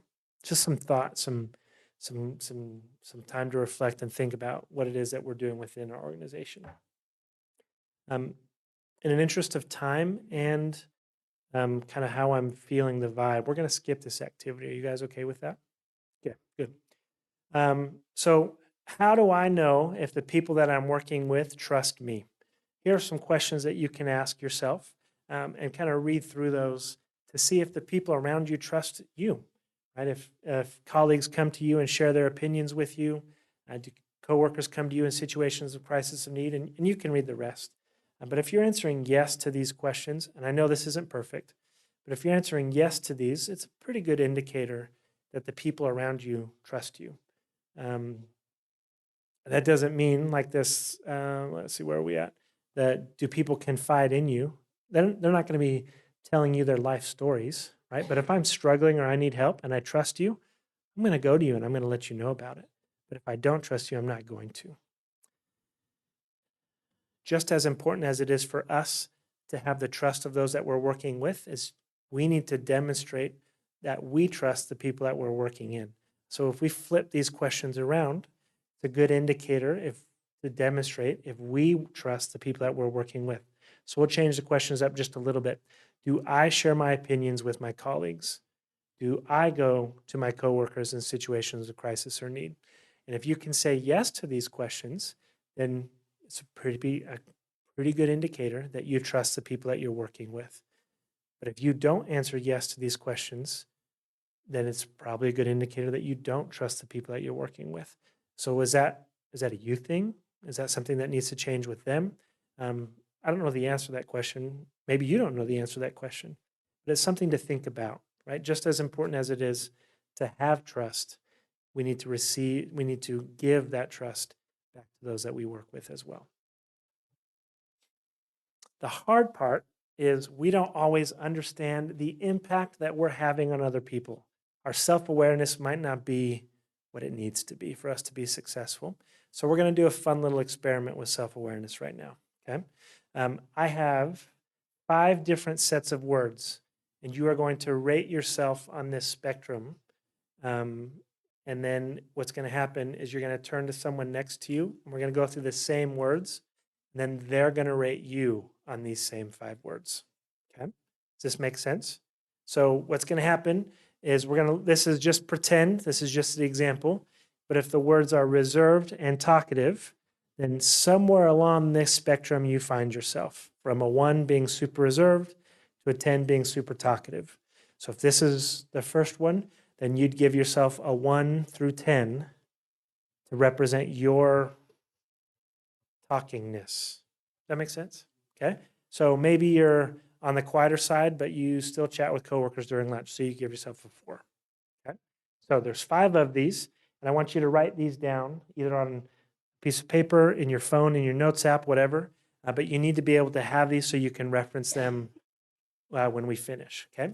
Once we finish the 5 words, then you're going to identify somebody that is in this room that is going to rate you on the same exact words. And then at the end, we're going to talk back and see how self-aware we are of ourselves. Okay? Does this make sense? Is everybody ready? Okay. All right. So on a scale of 1 to 10, do you find yourself being a pushover, or do you find yourself being a bulldozer? So just write the number down where you think you are here at work, not outside of work, because maybe the people that are here don't know you outside of work. But how do people feel? How do you see yourself here at work? Okay, so you just write number 1 through 10. Everybody good? I'm assuming yes. Okay. Here at work, do you consider yourself to be a non-communicator, or do you consider yourself to be an over-communicator?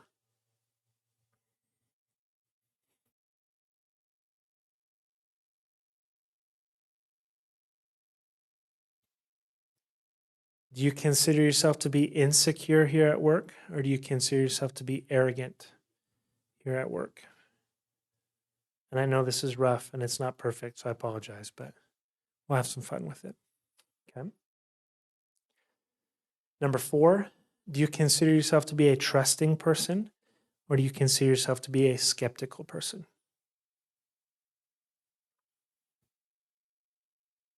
Okay. And last but not least, do you consider yourself to be an introverted person, or do you consider yourself to be an extroverted person? Introverted being you find and gain energy from being alone. Extroverted, you get energy from being around other people. That's a good designation between the two. Okay, so on your device, on your piece of paper, you should have 5 numbers. Is anybody missing 5 numbers? Okay. All right. So I want you to find somebody in this room, and you're going to evaluate them. Okay, so if we have to do a group of 3, we can do a group of 3, but we can't do a group of 4, because if you're in a group of 4, you can be 2 groups of 2. Okay? Okay? So ideally group of 2, but if we have to, group of 3. Okay? You have 10 seconds to find a partner. Okay? 10 seconds to find a partner. Okay? Okay? We got our partners. Okay.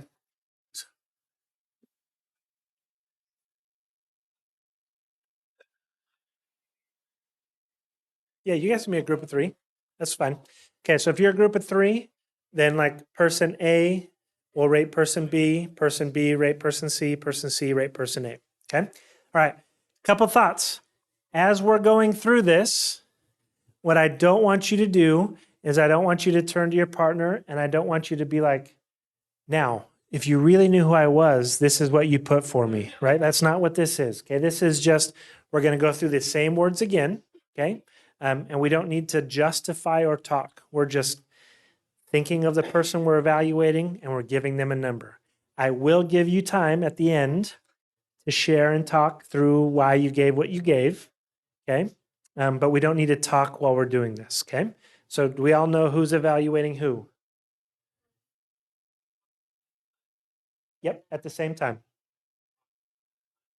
I'm going to go through the words, but at the end, we'll go through them. I'll give you time to talk at the end. Okay. So right now, you're just rating the person and you're doing it simultaneously. Okay. So right now, this is number one.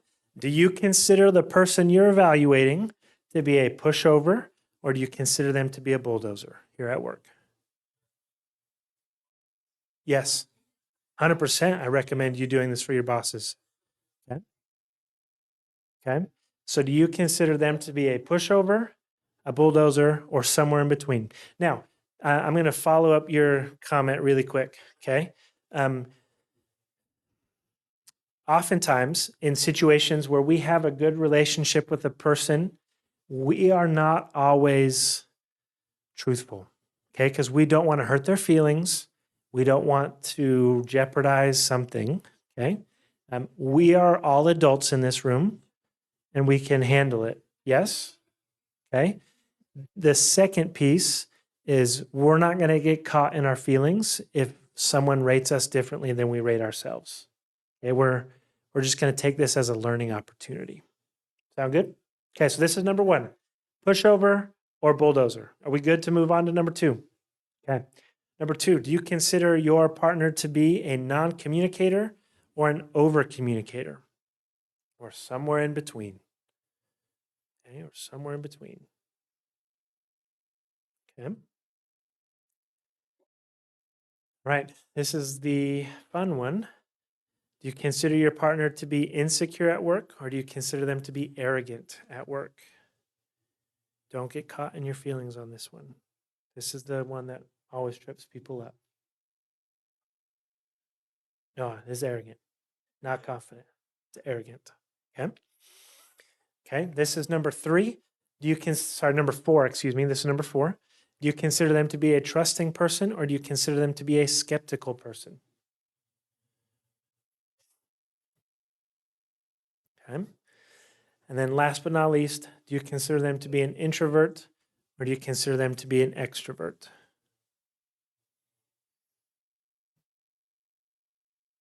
Okay. So everybody should have 2 sets of 5 numbers.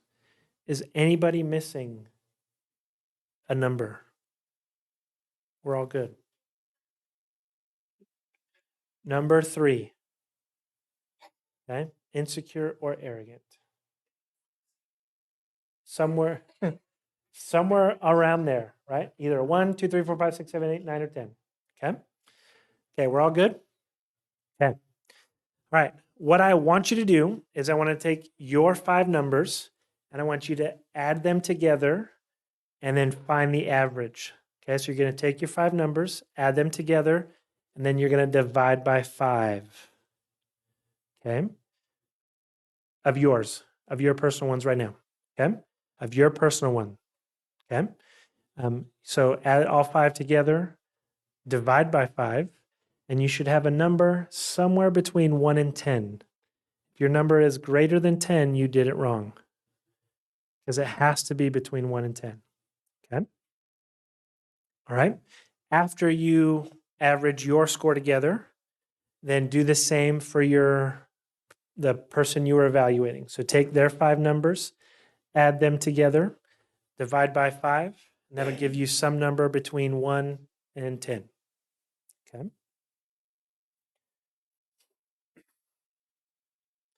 Now, whatever number is...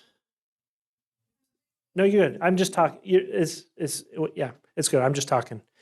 Whatever number is generated doesn't really mean anything, right? So if you're a 10, that doesn't make you better than a 1. That's not what this is. Okay, this is just trying to find numbers that represent things. Okay, so it has nothing to do with 10 being good, 1 being bad. None of that. Okay. So you have your number for yourself, you have your number for your partner. And what I'm going to have you do is I'm going to have you share with your partner what you gave them, and then they're going to do the same for you. Okay, so for example, if my partner is Mayor, then I'm going to say, hey, this is what I got for you. What did you get for yourself? And then you'll share what you got for yourself. And then maybe we'll laugh and we'll talk about it a little bit. And then he'll say, this is what I got for you. What did you get for yourself? And we'll talk through that a little bit. Okay. After I give you guys a little bit of time to talk through those, I will flash through the 5 sets of words again if you want to talk through what those numbers, why you gave what you gave. Okay. So the question that I want you to kind of ask in this time is, how do the scores that you gave yourself and that your partner gave you, how do they compare? Okay, so give you guys about 4 or 5 minutes. Marcus said go.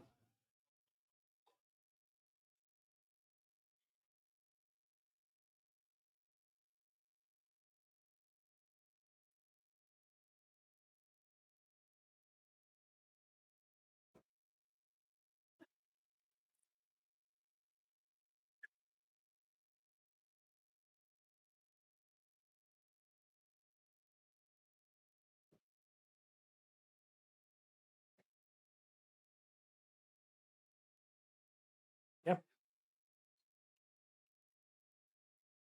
This is number 1. Okay.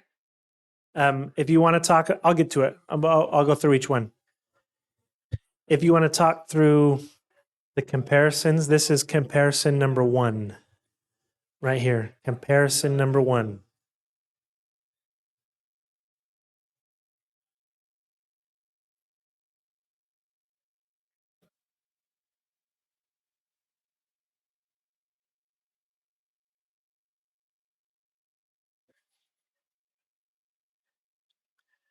This is comparison number 2. If you want to talk about or talk through number 2, these are word comparisons number 2.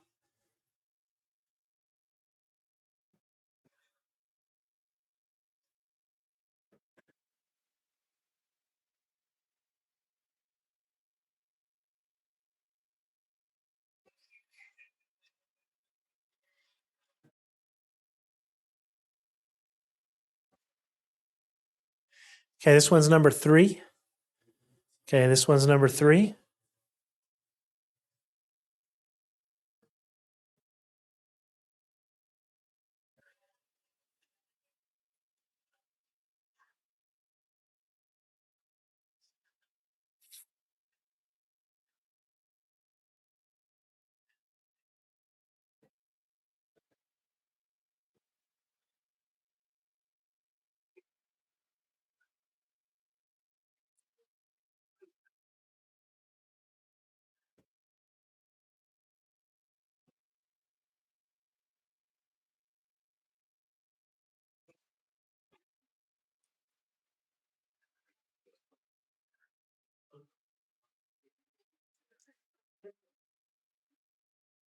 Okay, this one's number 4.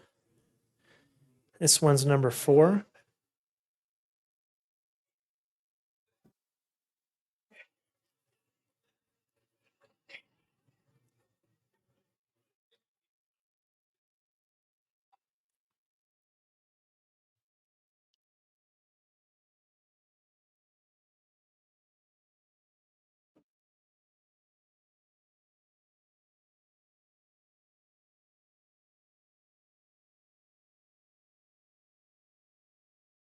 Okay, and then this one's number 5. This one's number 5.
Okay. All right. I want to get you guys home at a reasonable time. So I'm going to give you about another minute to finish up. Okay, one more minute to finish up your conversations, and then we'll move on.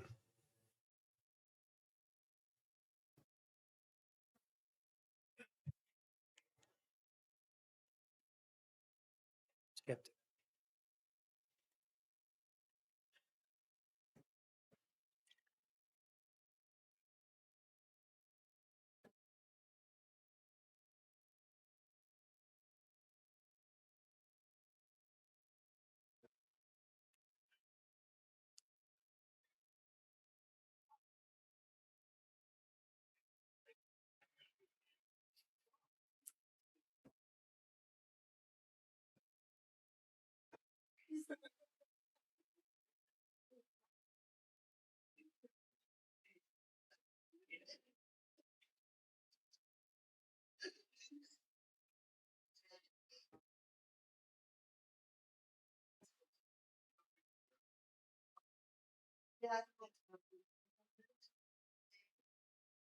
Okay. Let's come back together. I think if we wanted to, we could probably stay here talking with each other for a long time about this, right? But the question to ask is how do these scores compare? And if I gave myself like a 6 and Mayor Bobby gave me a 6.3 or maybe even like a 7, right? Like the I guess the impact of my actions, I have a pretty good idea of how I am perceived by other people. If I gave myself an 8, and then Mayor Martinez gave me a 3, like I'm way off, right? I may think one way, but other people see me completely different. And that's what's so hard with trust sometimes and relationships and building trust is we think I'm doing all the right things. I'm saying all the right things, but we don't understand how our actions are being interpreted or understood by those around us. And our self-awareness isn't really there. There's a fun little statistic we found about self-awareness. 95% of people think they are self-aware, when in actuality, only 10 to 15% of us are truly self-aware. What does this mean? It means a lot of us think really highly about ourselves, or we think we know how other people interpret how our actions are being perceived, and it's not always the case. And so self-awareness, I think, is so vital and so important for all of us in organizations, because if we don't understand the impact that we're having on others, there's not a whole lot we can do about ourselves. There's not a whole lot we can change. And you know those people who think they're doing the right things. I don't understand. I'm doing, but they don't understand how their actions are impacting others. There's this comparison I'll give you between a tadpole and a frog, right? Where does a tadpole live?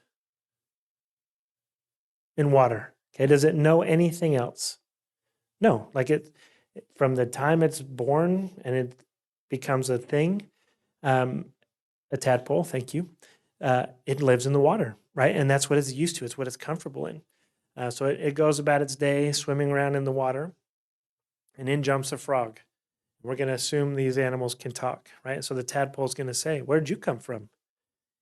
to the frog. And the frog will say, "From dry land." And the tadpole is going to say, "What's dry land?" And the frog's going to say, "Not water." And the tadpole is going to say, "What's water?" Right? Because it doesn't know, it's not aware of its surroundings. Sometimes we act that way. We're not aware of everything going on around us because we just don't know, right? And oftentimes that can get us into some sticky situations, right? And so it's important for us to be mindful of situations where we might not completely understand everything, to get all the information possible, to make the best decision, to be aware of our actions and what the impact they have on others. This is attributed to Mark Twain, but he says, "It ain't what you don't know that gets you into trouble. It's what you know for sure that just ain't so, right? And if we operate under this idea of thinking we're something when we actually aren't, it gets us into a lot of trouble. Or we hold on to or dig in on things that we're not 100% sure on them being true. It gets us into trouble. We'll talk very briefly about this because we kind of talked about it a little bit. But one of the best ways that we can improve in our self-awareness is receiving feedback. And we want to find people who can give us appropriate and constructive feedback. But it's easier said than it is received. What I mean by that is it's very easy for us to be critical of others and tell them where they're not accomplishing or doing what we need them to be doing. But it's hard for us to hear that from other people. We don't like to be told we're not sufficient or we're not doing the job or the task appropriately. We don't like that. Oftentimes we seek feedback from parents, from best friends, from frenemies, right? And if you think about your parents, you never did anything wrong, right? Okay. But oftentimes our parents see past our bad, right? And they want to celebrate our good. Our best friends never always tell us, don't always tell us the bad things because we want to focus on the good things. And then our frenemies always tell us good things when it's bad, right? Because they want us to be unsuccessful. The type of person that can give us the best type of feedback is a caring critic, someone who wants us to be successful, but is willing and able to give us the type of feedback we need, the constructive criticism to improve. How do we know if we're receiving feedback from the right type of person? We can ask these simple questions. Does this person want me to succeed? Does this person support me at work? Do I trust and respect this person? Do others generally respect them? Do I think they trust me? And then are they a good communicator? And if we use these questions to kind of drive whether or not somebody has our best interest in mind, we can tell if this type of person is giving us the right type of feedback, or it's a caring critic, not somebody who's just saying what they think we want to hear or giving us the wrong information. And too often we don't get the right information. And we look back and we say, if I would have just known, or if someone would have just told me, I wouldn't have done this. And so looking for those people is important, but also being that for somebody else, right? Being someone who cares about improving and developing the person will go a long way, not only for them, but for our organization as well. And when we improve one person, their overall ability is going to increase, which is then going to make our team work more effectively together. We'll end, I think we're ending with this, and it's a good one. Eleanor Roosevelt said, "A good leader inspires people to have confidence in their leader. A great leader inspires people to have confidence in themselves." When we're talking about trust, that's what we're trying to do. We're trying to get people to believe in themselves, even when they don't think they can, even when they don't know that they can. Yes, it's great to have people believe in us, but if people can believe in themselves, wonderful things happen. Change happens. Positive things happen. And our overall ability to improve as a team grows. And that's what we're trying to do with trust. We're trying to, if we're going back to that very first slide that we talked about, the difference between the authority to lead and the power to lead. We're trying to get people to believe, to want to, not because they have to. And that belief comes from them buying into the process and buying into what it is that we're trying to get them to accomplish. And that's when true trust is exhibited and we can see it and we can feel it, and good things happen. Anybody have any questions? Please. So the overall theme of today's training was trust. Would you agree that in almost any job where you have to work with other people, that it's not only just important to have institutional knowledge of your job, of what you're doing, but also be able to connect and build trust and rapport with the people around you? 100%. We need to have and demonstrate the ability to accomplish our job, right? That's why we got hired. If we didn't have the ability to do or to make good decisions, we wouldn't be in the positions that we're in. So that's part of the responsibility we have by being in the role that we're in. And then building those relationships is going to help foster and create the environment where we can all successfully grow together and have those meaningful and improved workplace relationships for us all to be successful. I recently was having a conversation while I was comparing, how there's a lot of teachers out there that have a lot of knowledge and they, basically got their bachelor's, they got their master's, they know their subject matter. But unless they make that connection with the students, then they're not being effective in their job. And I compared it to other jobs, say such as the city attorney, the city manager. It almost, if you don't have that trust, then it's really difficult to do your best job. And so when I was having this conversation with this other individual, they flat out just told me, no, you're wrong. And instead of saying like, hey, well, I don't agree with you, it was just, no, you're wrong. It was very specific on saying that I was wrong in that situation.